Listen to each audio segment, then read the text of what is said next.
Hello दोस्तों, स्वागत है आपका हिस्ट्री की सीरीज़ में। जैसा कि आप सभी को पता है कि हम लोग क्लास 7th की एनसीईआरटी देख रहे हैं हिस्ट्री की, और इसी कड़ी में हम लोग का अध्याय 5वां है। उसका नाम है शासक और इमारतें। ठीक है, इसमें एक टर्मिनोलॉजी इंपॉर्टेंट है, कुतुब मीनार। यहाँ पे कुतुबुद्दीन ऐबक ने बनवाया था। अब देखिए, इसमें जो अभिलेख मिला है वह अरबी भाषा में लिखा गया है। तो कभी कभी अगर पूछ ले कि जो अभिलेख है किस भाषा में है, तो कहीं अगर तुर्की भाषा में लिख के दे दे या फारसी भाषा में लिख के दे दे तो वो क्वेश्चन गलत हो जाता है।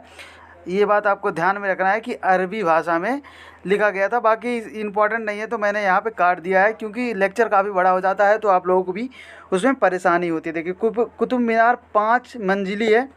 ठीक है, पहली मंजिल जो है इसका निर्माण कुतुबुद्दीन ऐबक ने करवाया था। ये बात आपको ध्यान में रख लेनी है। ठीक है, आगे अगर बढ़ें तो इसमें कुछ इम्पोर्टेंट तो है नहीं, आगे बढ़ते हैं। देखिए, नॉट इम्पॉर्टेंट फॉर एग्जामिनेशन। अब यहाँ से थोड़ा सा अगर हम ये थोड़ा सा पढ़ें, अभियांत्रिकी और कौशल तथा निर्माण कार्य, इसको देखते हैं। देखिए, स्मारक से हमें अपने निर्णय के प्रयुक्त शिल्प विज्ञान का भी पता चलता है। छत का भी उदाहरण ले लीजिए। हम 4 दीवारों के आर पार लकड़ी की सहतीरों तथा पत्थर की पट्टियाँ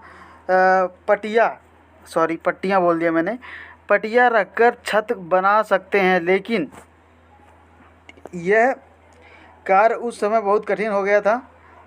उस समय जब कठिन होता था जब हम एक विस्तृत अभिरचना वाले विशाल कक्ष का निर्माण करना चाहते हैं। इसके लिए अधिक परिष्कृत कौशल की ज़रूरत पड़ती है। ये बात है उस समय की बात, जब इस तरह के टेक्नोलॉजीज़ नहीं थे, तब क्या होता था, ये इसमें दिया गया है। उसके बाद से अब ये सब इम्पॉर्टेंट नहीं है, तो आगे बढ़ते हैं। जो जो इम्पॉर्टेंट नहीं है मैंने काट दिया है। यहाँ पे आप कुछ क्वेश्चन आंसर आइए कर लेते हैं, ताकि आप लोगों को थोड़ा सा दिमाग में बैठे कि हाँ किस तरह से पढ़ना है। देखिए, गृह केवल मुख्य देवताओं को स्थापित करने के लिए गर्भगृह केवल मुख्य देवताओं को स्थापित करने के स्थान से संबंधित है। ठीक है, महामंडप केवल धार्मिक अनुष्ठान संपन्न करने के लिए है। तो इसमें से कौन सा कथन सही है? तो दोनों कथन सही है। लेकिन देखिए, कभी कभी जब केवल पूछ लेता है तो पीपल क्या होता है कि जहाँ केवल पूछ लिया है वो गलत हो जाएगा। लेकिन यहाँ पे आप देखिए, जो गर्भगृह था वहाँ पे केवल देवताओं के लिए उनके निवास स्थल के रूप में, और जो महामंडप था ये केवल धार्मिक अनुष्ठान यहाँ पर संपन्न किया जाता था। तो यहाँ पर दोनों ही कथन सही नहीं है, क्योंकि यहाँ पे देखिए केवल पूछ लिया ना। जब केवल पूछ लेगा, सॉरी मैंने थोड़ा सा डिस्टर्ब हो गया था, इसमें मोबाइल पे शूट कर रहा हूँ इसलिए थोड़ा सा दिक्कत हो रहा है। तो यहाँ पे अगर मैं आपको समझाना चाहूँ, देखिए यहाँ पे केवल शब्द आ गया ना, तो इसलिए ये दोनों गलत हो जाएगा। देखिए, इसमें में से कोई नहीं। ठीक है, अब यहाँ पे थोड़ा सा देख लेते हैं एक क्वेश्चन। कंदरिया महादेव मंदिर का निर्माण किस वंश के राजा द्वारा करवाया गया था? एक बार पूछ चुका है, तो चंदेलों द्वारा कराया गया था कंदरिया महादेव मंदिर का निर्माण। अब आगे बढ़ते हैं, यहाँ से थोड़ा सा हम लोग देख लेते हैं। 11वीं शताब्दी के आरंभ में मंदिरों का निर्माण। तो देखिए, शिव की संस्कृति के में बनाए गए कंदरिया महादेव का मंदिर का निर्माण चंदेल वंशकों द्वारा करवाया गया था। यहाँ तो मैंने करवा दिया उसका आंसर। ठीक है, एक अलंकृत द्वार से इसके प्रवेश भाग मुख्य सभा भवन यानी कि महामंडप को मुख्य सभा भवन कहा जाता था, जहाँ नृत्य का आयोजन होता था, और देवता की मूर्ति मुख्य मंदिर उसको गर्भगृह कहा जाता था। ये सब हम लोग पढ़ चुके हैं।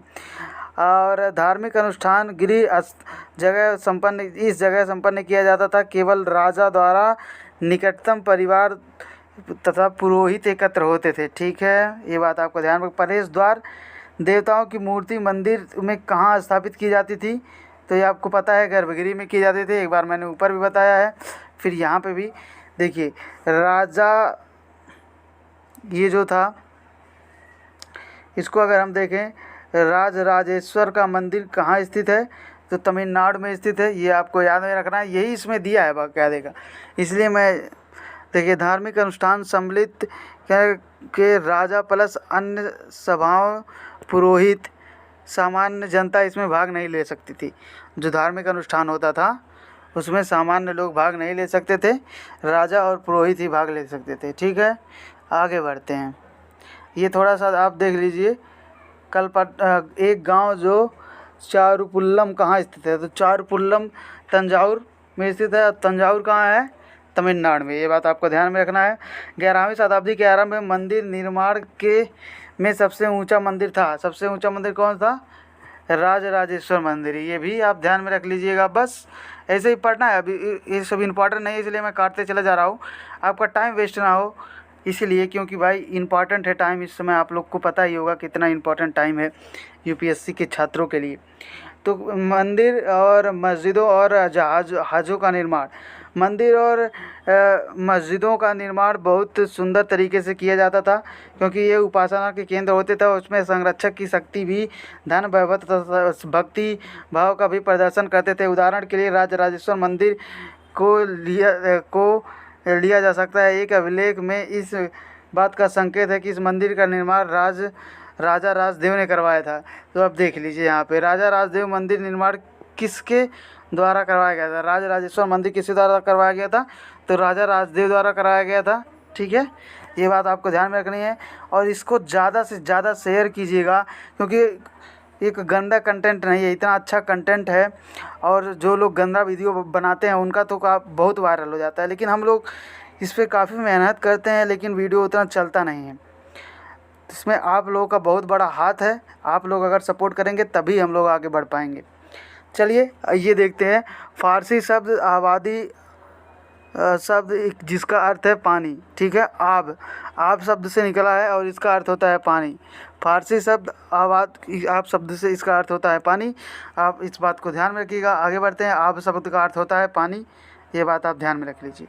ठीक है, यहाँ पे देखते हैं थोड़ा सा कि दिल्ली ए उलान के पास स्थित है हौज सुल्तानी का निर्माण किसके द्वारा करवाया गया था, तो उत्तर है इल्तुतमिश द्वारा। आप इसको भी याद रख लीजिएगा। देखिए यहाँ पे भी वही चीज़ लिखा है कि सुल्तान इल्तुतमिश ने दिल्ली ए कुल्हान के एकदम निकट एक विशाल तालाब का निर्माण करवाया, व्यापक सम्मान प्राप्त किया और इस जलाशय को हौज ए सुल्तानी अथवा राजा का तालाब कहा जाता है। ठीक है, हौज ए सुल्तानी अथवा राजा का तालाब कहा जाता है। आप ये बात ध्यान में रखिएगा। यहाँ पर मंदिरों के नष्ट किया गया। राजा मंदिर का निर्माण अपनी शक्ति, धन संपदा और ईश्वर के प्रति निष्ठा को प्रदर्शन करने हेतु करते थे, और इसके आश्चर्यजनक नहीं लगती कि जब उन्होंने एक दूसरे के राजाओं पर आक्रमण किया होगा तो उन्होंने पराया ऐसे काम किए होंगे, नष्ट कर दिया गया होगा। ठीक है, अब देखिए पांडव की राजधानी मदुरई थी। ये बात आपको याद रख लेना है कि पांडव की राजधानी मदुरई थी बस, और इसमें कुछ पूछेगा नहीं, यही कभी कभी पूछ लेता है। ये सब इम्पॉर्टेंट नहीं है। ये देख लीजिए आप, राजेंद्र प्रथम का समकालीन निम्नलिखित में से कौन था। एक बार क्वेश्चन पूछा हुआ है स्टेट पीसीएस में, तो महमूद था। ठीक है, आप इस बात को ध्यान में रखिएगा। आगे बढ़ते हैं। ये सब इम्पोर्टेंट नहीं है, इसीलिए मैं छोड़ते चले जा रहा हूँ। आप वीडियो को पॉज करके देख सकते हैं। और दूसरी बात, इस वीडियो को ज़्यादा से ज़्यादा शेयर कीजिए, क्योंकि ये गंदा कंटेंट नहीं है। सब लोग गंदा कंटेंट बनाकर गाली देकर वायरल हो जा रहे हैं, लेकिन हम लोगों का इतनी मेहनत के बाद भी। चलिए आगे देखते हैं। मनुष्य अकबर के शासनकाल में कई तरह के महत्वपूर्ण वास्तुकलात्मक नवाचार हुए हैं, और इनकी प्रेरणा अकबर के वास्तु लिपियों ने उसके मध्य एशिया पूर्वज तैमूर के कमरे में ली, और हुमायूं के मकबरे में सबसे पहली बार देखने वाला केंद्रीय गुम्बद। ठीक है, मेहराब, प्रवेश द्वार, पिस्ता किसको कहते थे, ये भी आप ध्यान में रख लीजिए। अब देखिए यहाँ से, इस इमारत का निर्माण लाल बलुआ पत्थर से हुआ है और इसके किनारे सफ़ेद संगमरमर से बने हैं। ठीक है, किनारे जो हैं कोने सफ़ेद संगमरमर से बने हैं, ये भी आपको ध्यान में रख लेना है। मैंने बता दिया केंद्रीय गुम्बद की संरचना पहली बार किसके मकबरे में दिखाई देता है, तो आपको पता ही है, मैंने अभी बताया हुमायूं के मकबरे में ऐसा दिखाई देता है। ठीक है, आगे बढ़ते हैं। यहाँ से थोड़ा सा क्वेश्चन देख लेते हैं, कुछ इस तरह से आप देखिए, हुमायूं के मकबरे में केवल लाल बलुआ पत्थरों का प्रयोग किया गया है। ठीक, हुमायूं के मकबरे में पिस्तक, ये आपको मैंने बता दिया है। हुमायूं के मकबरे में केवल लाल बलुआ पत्थर का प्रयोग किया। हुमायूं के मकबरे में केवल सफ़ेद संगमरमर का प्रयोग किया गया। अब देखिए, ठीक, आगे बढ़ते हैं। दिल्ली में दीवाने आई थिंक लिखा है। ठीक है, आगे बढ़ते हैं। ये देखिए क्वेश्चन, दीवाने या खास दीवाने आम का संबंध किससे था?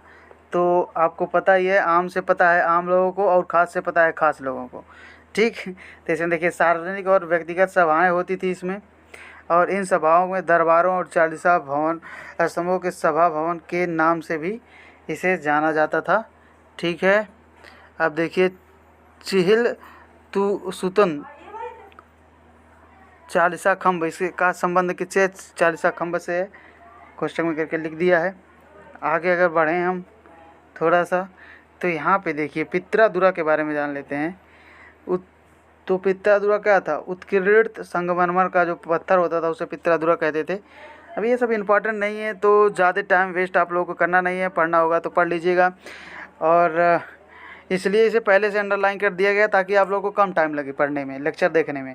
शासन के आरंभिक वर्षों में शाहजहाँ की राजधानी आगरा थी। यह भी आपको ध्यान में रखना है कि जब शाहजहाँ के टाइम पे आगरा, उसका जब शासन आरंभिक काल में था तो राजधानी आगरा थी। ठीक है, दिल्ली में शाहजहानाबाद में उसने नए नगर निर्मित किए थे शाहजहाँ ने। ठीक है, शाहजहानाबाद शहर का निर्माण किसने कराया था? तो शाहजहाँ द्वारा किया गया था। यह दिल्ली के निकट स्थित है, यह भी आपको ध्यान में रखना है। ये देखिए अपना ताजमहल है, काफ़ी खूबसूरत है, आप देखिएगा आराम से। इट्स नॉट इम्पॉर्टेंट, तो इसीलिए हम लोग आगे बढ़ रहे हैं। जो जो इम्पॉर्टेंट नहीं है मैंने काट दिया है। यहाँ पे एक मैंने आप लोगों को रखा है, इसको देख लीजिए। गोविंद देव का मंदिर कहाँ पर स्थित है? तो वृंदावन में स्थित है। गोविंद आप जानते हैं, गोविंद कृष्णा जी का पर्यायवाची है, तो इसलिए आप अनुमान ऐसे याद रख लीजिए कि उन्हीं के बारे में कुछ होगा। ठीक है, यहाँ पे देख लेते हैं। देखिए, शासकों ने छप्पर की झोपड़ी के सामने दिखने वाले छत का निर्माण कराया। ठीक है, मुग़लों को यह बंगला गुम्बद इतना पसंद आया कि इन्होंने अपनी वास्तुकला में इसका प्रयोग करना शुरू किया, और अकबर की राजधानी फतेहपुर सीकरी की कई इमारतें पर गुजरात व मालवा की वास्तुकला संस्कृतियों का जो प्रभाव है दिखता है। ठीक है, आगे बढ़ते हैं। इसको एक क्वेश्चन दिया गया, ये देखते हैं पहले। अकबर द्वारा निम्नलिखित में से किसको राजधानी बनाया गया था? अभी ये आप बताइए। फतेहपुर सीकरी मैंने अभी ऊपर बताया, तो ये बात आपको याद ऐसे रखनी, स्टेट पीसीएस में पूछ लेता है। अब यहाँ देखिए, जोधाबाई किसकी पत्नी थी? तो अकबर की पत्नी थी। आपने जोधा अकबर देखा होगा। तो जोधाबाई का महल कहाँ स्थित है? अब बताइए। तो फतेहपुर सीकरी में स्थित है, और यह गुजरात क्षेत्र की वास्तुकला से प्रभावित है। यह भी आपको ध्यान में रखना है कि जो जोधाबाई का महल है वो किससे प्रभावित है? तो गुजरात से प्रभावित है, गुजरात कला से। ठीक, ये हम थोड़ा सा देखते हैं। आसमान छूते चर्च। ठीक है, 12वीं शताब्दी में फ्रांस के आरंभिक भवनों की तुलना में अधिक ऊंचाई व हल्के चर्चाओं के निर्माण के प्रयास शुरू हुए। वास्तुकला की यह शैली गोथिक नाम से जानी गई। ये कभी कभी पूछ लेता है। इसकी विशेषता क्या थी? नुकीले ऊंचे मेहराब, रंगीन कांच का प्रयोग, और देख सकते हैं आप इसमें, और साथ ही इसमें प्रायः बाइबिल के लिए एक दृश्य का चित्रण भी किया है, और उड़ते हुए पुश्ते, ये सब पेरिस के नाइट टूर से चर्चा, ये सब आप देख सकते हैं। इसमें कुछ है नहीं कि यहाँ से पूछे, वैसे चर्चा कर लिया गया। आप देखिए कल्पना, आप यहाँ पे या अगर कुछ क्वेश्चन होगा नीचे तो करवा दिया जाएगा, नहीं तो आज का चैप्टर यहीं पे ख़त्म होगा। Thank you so much. Chapter ख़त्म हो गया। अब हम चैप्टर नंबर 6 देखेंगे जल्दी से, और यही सब है। तो ज़्यादा से ज़्यादा वीडियो को शेयर करिए और कुछ सीखिए इससे। वीडियो को 2-4 बार अगर देखेंगे तो याद हो जाएगा, कहीं से और देखने की ज़रूरत ही नहीं पड़ेगी। Thank you.